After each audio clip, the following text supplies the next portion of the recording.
Action News 5 studio. You're watching A Better Memphis. And now it's time. We want to welcome Zach Waters, a man who has put his life into Homes for Hearts, a tiny homes nonprofit he started in 2020. Thanks for being here on a rainy Memorial Day. Thanks so much, Joe. Happy Memorial Day. Yes, indeed. Yeah. So solve homelessness with tiny homes. It's a common sense solution for many of us, but it's rare to find a human being who would be devoted to that, and that's you. And you've made just a huge difference in seeing some success. And your passion right now is being driven by the success you've enjoyed, right? Absolutely. Yeah, so in 2021, we built the tiniest home permitted in all of Shelby County for a United States veteran that had been experiencing homelessness for almost a decade. Wow. Almost 4 years later, and that veteran is still in the home today. He's found financial sustainability and he's moving toward home ownership. So just a year later, we built tiny home number 2 and 3 in Orange Mound. A 55-year-old grandmother of 3 and stage 3 breast cancer patient. Wow. Actually moved into that home, and today she's living cancer-free with her service dog Marley, has found financial sustainability and is moving toward home ownership. Similar with the third resident, although quite a little bit of a different story. She is currently fighting for disability, and an anonymous donor came forward and decided to pay her dues for the next 6 months until she turns 62 years old, can start drawing down Social Security, and she'll be able to afford our home ownership model.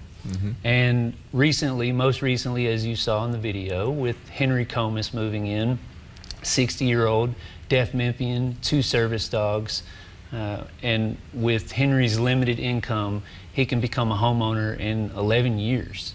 So it's incredible to see the success in such a short period of time. Absolutely. So in the story we said that the house is currently worth $48,700. And is that what Homes for Hearts has invested in it? That is correct. That is correct. It's basically a package deal that our builder builds the home and we acquire the lot and the home from our builder.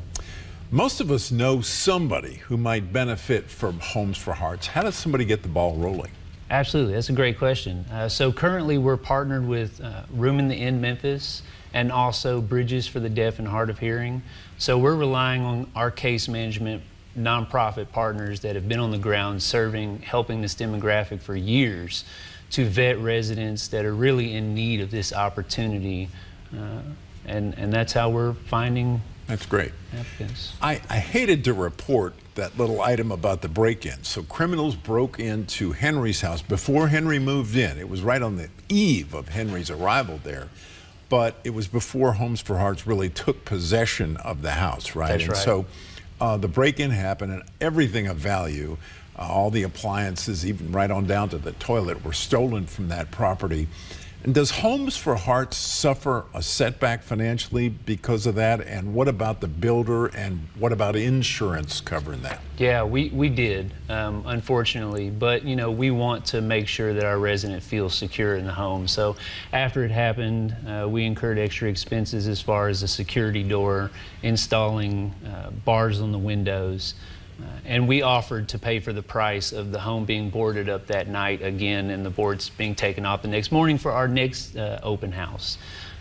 Actually, the builder ended up paying for that as well. And he ran it through his insurance, some which is going to hopefully be paid for, some's going to come out of pocket. But yes, the builder had ownership of the home at the time, so yeah.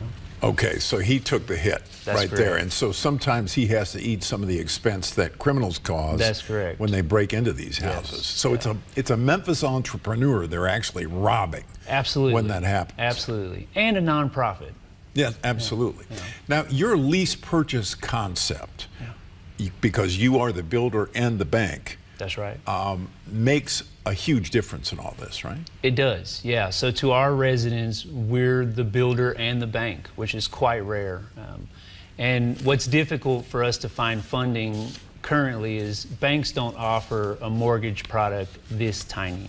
Of course, with federal funding, most of what's coming down for homelessness is rental units only. So being that we're advocating for home ownership, it's very difficult finding the funding to build these homes. And so how can people give, real quick? Oh, that's great. They can go to homesforhearts.org. We have several different ways to give. We recently launched a campaign called 901 for 901. If we can find 901 Memphians or businesses to donate just $9.01 per month, we can sustain our total annual operating expenses. Beyond that, if we can find 901 more Memphians or businesses to donate just $55 per month, we can build one tiny home per month for Memphis. Wow, that's remarkable. And just imagine today, if you didn't have a roof over your house, over yourself, over your family, in your weather like this, you know. That's so right. thank you, Zach Waters, and thank you for the Joe. work you do at Homes for Hearts. And let's talk about the man who knows about the precipitation falling on the tiny homes and the big homes and just everything in the Mid-South right now. Eric?